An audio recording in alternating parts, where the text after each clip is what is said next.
اهلا وسهلا بيكم. النهارده الجمعة وهننزل في منطقة شعبية في مصر. هننزل نجيب الفطار ونشوف الناس قبل الجمعة وهي لسه بتفتح وبعض المحلات وهي قافلة. هنمشي في الشارع ونشوف بعض المحلات الفاتحة وبعض المحلات القافلة زي ما احنا شايفين مع بعض كده. ادي ده مكان شعبي في القاهرة. الشاطر يقول منطقة ايه. بنمشي ونشوف المحلات وهنروح نشتري الفول والطعمية والبيض والفطار الجميل المصري. وهنا بقاعة الخضرة وهنا المحلات القافلة وهنا الناس وهي ماشية الصبح. الشارع مش زحمة طبعا لأن لسه احنا قبل الجمعة. قبل صلاة الجمعة بتبقى الناس قليلة جدا ومفيش حد بيمشي في الشارع كتير.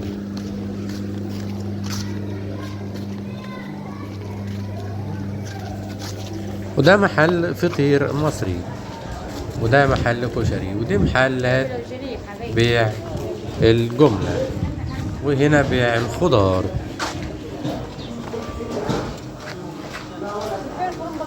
وبنشوف المحلات والناس وهي واقفة بتشتري الصبح. وهنا بعض المحلات الموبايلات لسه قافلة.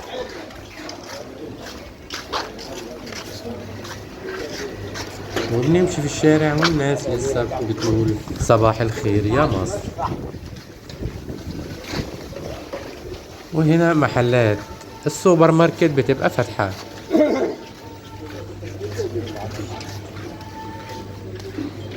هنا بعض المحلات قافلة وبعضهم فاتح. ويلا بينا نروح على محل الفول والطعمية علشان نشتري فول وطعمية. وده محل الفول والطعمية.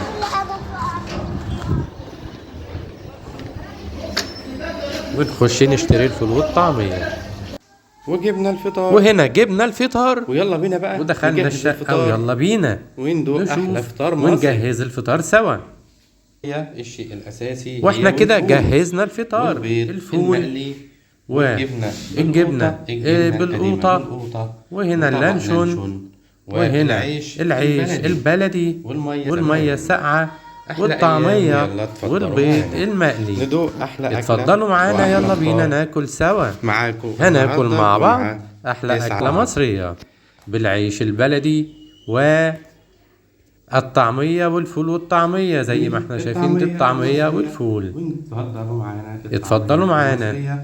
يا ريت الفيديو لو عجبكم ما تنسوش تضغطوا لنا لايك علشان نستمر ونحاول نبقى احسن من كده وننشر المزيد والافضل. دي الفول والطعمية. اتفضلوا معانا افطروا معانا. يلا بينا ناكل. وبهنا مع احلى فطار ده الفطار اهو المصري. فول وطعمية بيض جبنة بالقوطة والعيش البلدي واللانشون.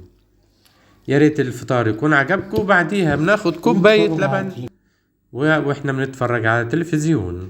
اشوفكم على خير في فيديو جديد.